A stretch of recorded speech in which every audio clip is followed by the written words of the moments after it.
I'm Beth Friedman. I'm Joe Foster. And this is Fin Voices.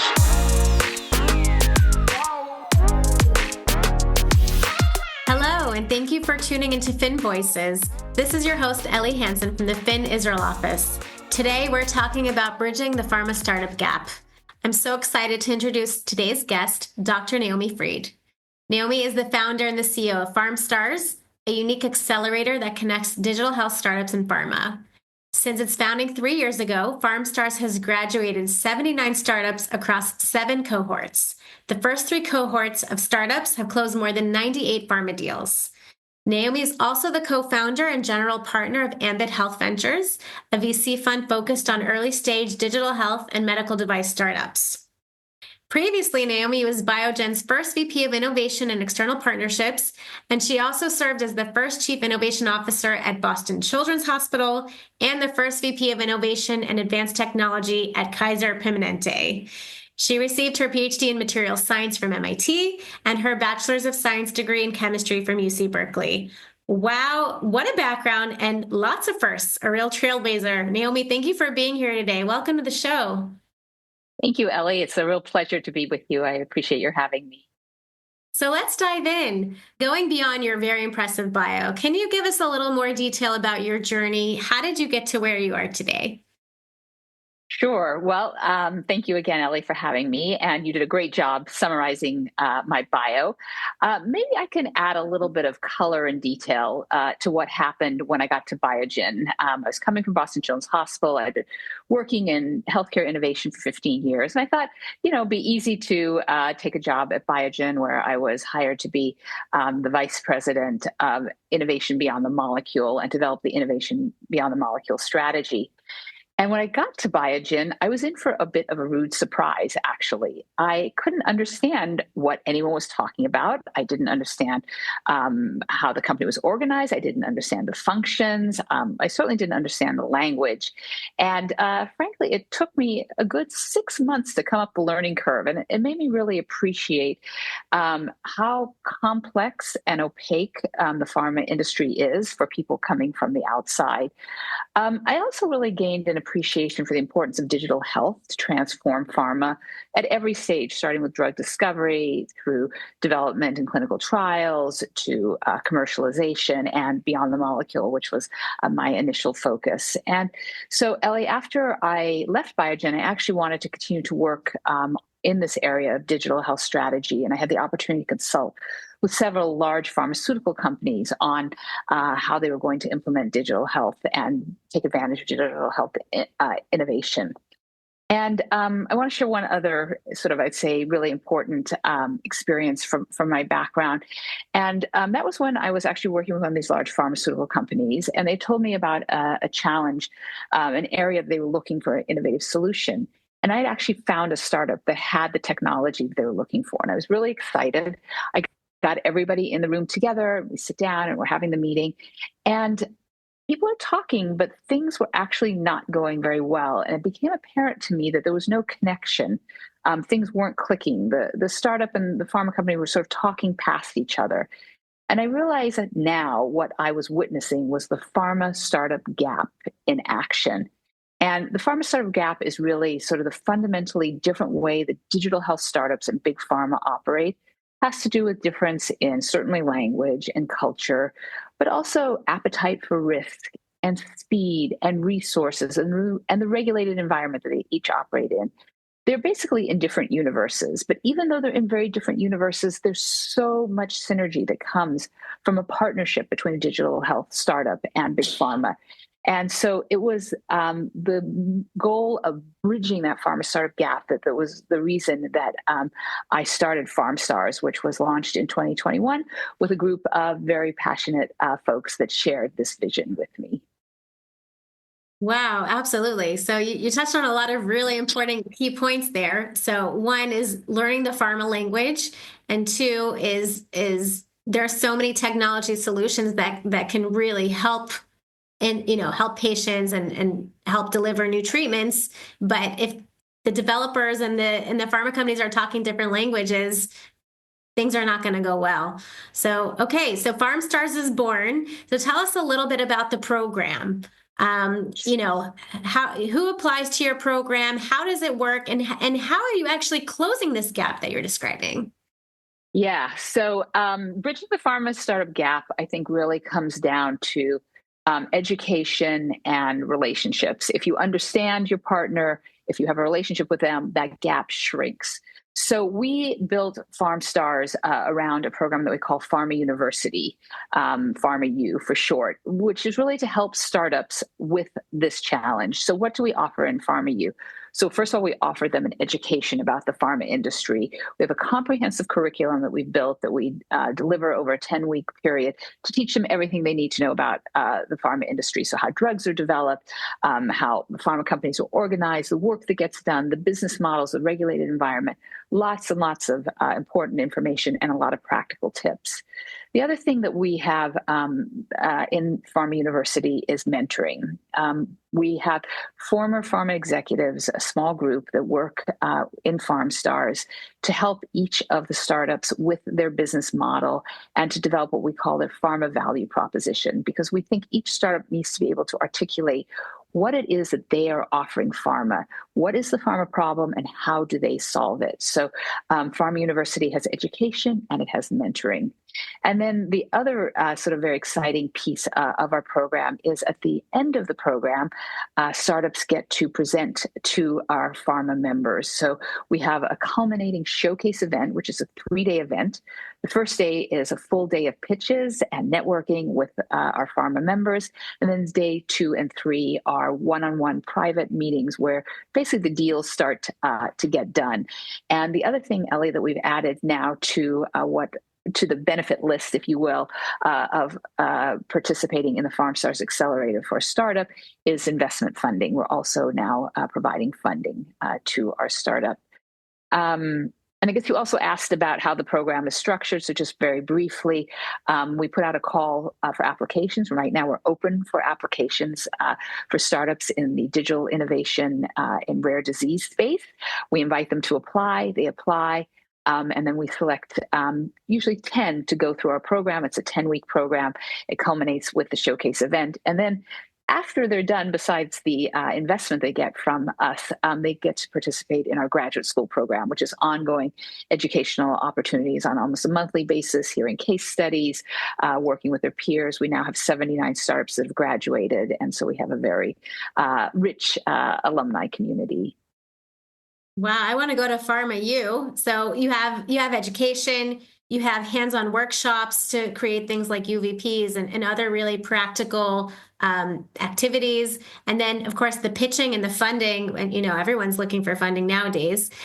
You mentioned you have 10 companies per startup. So you have applications from around the world. How many applications do you get on average? Yeah. So we'll typically get 50 to 100 applications per cohort, and the theme for each cohort changes. We probably had 450 applications overall. We now have 79 graduates across the previous 7 cohorts. We're now launching our 8th. And one thing I want to point out is that we're a little different from other accelerators in that we're stage agnostic. So a startup can be early stage, seed stage. We've had pre-seed all the way through Series B apply. What our requirement is that the startup have a product that pharma can use, because we want to be able to see them do a deal at the end of the 10 weeks. The product needs to be innovative. It has to fit with the cohort theme. And we have to see the potential business model for pharma. So we get startups that are selling already to providers or payers. They have medical devices. They think that there's an opportunity for them in pharma. And that's one of the reasons they come to PharmStars, is to work with us and learn what their business model should be. Right. Wow. And so they need to have a product already. Does it need to already have FDA clearance? No, a lot of our startups, particularly the medical device area, they are in process, and that's great. If you are a regulated solution, whether it's a device, a hardware, or a software, you do need a regulatory strategy. So if you are regulated and you don't have a strategy, then you might not be ready to come into our program. But if you can articulate your plan and you can share that with pharma industry, that's great. Okay, great. And again, you have companies from around the world. So I believe that you have online sessions and a couple of in-person meetings as well. Yeah, so the way it works is we're basically a virtual accelerator, which allows us to have startups from around the world. And we probably, in a typical cohort, have 30 to 40% non-US based startups that see this also as a way to get into the US market. So, but the program does kick off with an in-person launch event, 2 days in Boston. All the startups come, they meet the PharmStars staff, they meet the mentors, they meet each other. It's a lot of fun. We start the education, we start teaching them the curriculum, we start the mentoring, and it really puts us on a really nice footing for the following 8 or 9 weeks where everybody goes home. They then just attend classes online, asynchronously or in real time. They meet with their mentors virtually. And then the end of the program for the showcase, everyone comes back to Boston for 3 days of more in-person presentations and meetings. Great. So I'd love for you to share some of your experience and expertise with our listeners. Given your work here and working with so many startups and big players, what would you say is one of the biggest mistakes that you see in this gap? How can we help prevent that from happening? That's a really good question. So, I think one of the biggest mistakes that I see startups make is not basically, first of all, not speaking pharma's language. But that's something we could help them with. The other thing is, I'd say, not understanding pharma's fixation with quality and compliance. This is a highly regulated industry, and for the pharma companies, it's very important for them to have the regulatory bodies trust. It's important for them to have patients and doctors trust them. And I think it's really important for startups to understand that pharma is fixated on quality. And I think related to that, you have to also be aware of what regulations apply to pharma, because often those regulations, while they might not normally apply to startups, pharma will expect them to comply with these regulations because the startups are now a vendor to pharma companies. So these are all sorts of things like the Sunshine Act and anti-kickback. And so we cover this, of course, in the accelerator. And I think this comes as a little bit of a surprise to the startups. They're usually aware of, HIPAA and some data privacy and security regulations, which of course pharma is very interested in, but they often aren't they don't have full visibility into all the types of regulations that surround the pharma industry. Yeah, especially if they're not based in the US and they're targeting that market. It's a whole world of regulatory tape to understand. Um, I had the privilege of meeting you in Israel a couple of months ago, and I'm just curious, we have so much health innovation coming here and, going to the US, going to the world. Any thoughts on the local health tech scene here and the biotech scene?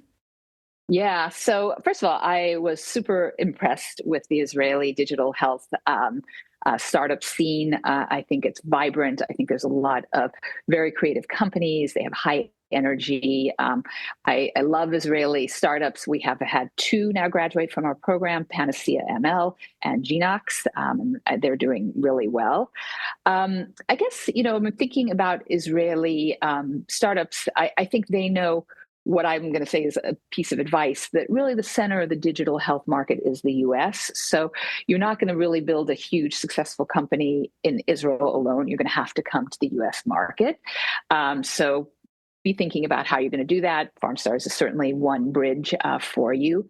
I love how confident and exuberant Israeli entrepreneurs are, certainly in the digital health space. I guess the flip side of that is maybe a word of caution to some of these entrepreneurs. If you are trying to engage pharma, you should know this is a really complicated industry. The business models from other industries don't always translate directly to pharma. And if you want to make inroads and sales to pharma, you're going to need connections. And the US market is huge. Unlike Israel, where I feel like everybody knows everybody or is 1 or 2 degrees connected to exactly the person they need. In the US, you need more people and often professional connections like the type PharmStars offers to really get going and get into the market because it is, at the end of the day, not surprisingly, a really relationship-driven industry. Yeah, I've been working with Israeli innovators for many years, and I think that was very well said. So thank you for that.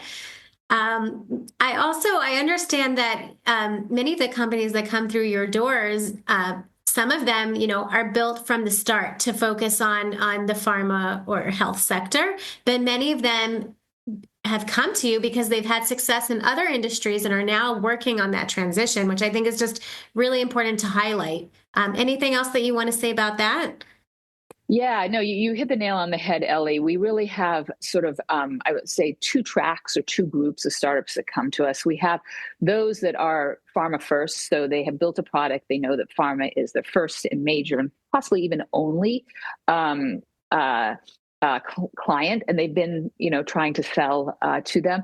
For those pharma first startups, we offer a tremendous boost in terms of access to our pharma members. We have Alexion, AstraZeneca, Boehringer Ingelheim, Eli Lilly, Novo Nordisk, Genmab. We have a great collection of pharma members. So there's a lot for the pharma first startups to gain. And even we've seen people that have built these companies that come out of pharma are surprised how much there is to learn still about pharma. And so they are delighted with our pharma university curriculum and the mentoring. And then for the second group of startups, well, wow, everything is new for them.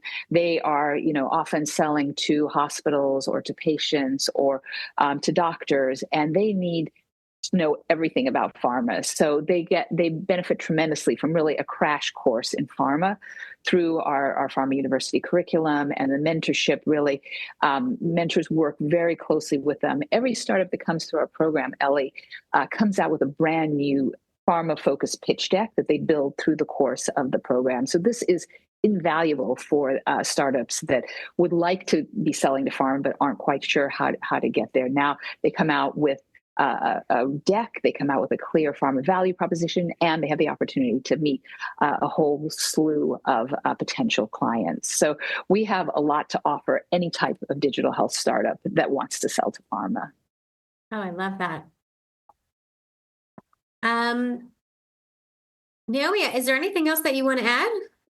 Sure. Well, two things, Ellie. I want to put a quick plug in, if you don't mind, for our current upcoming cohort, which is focused on digital innovations in rare disease.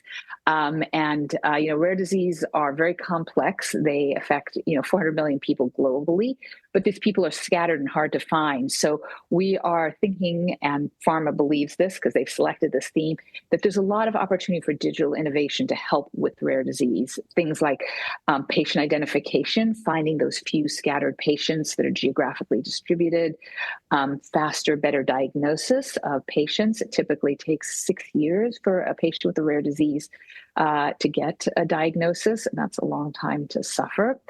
Also, there's challenges associated with clinical trials that are unique to rare disease around establishing sites and collecting and monitoring data. So we're looking for digital innovations in that area.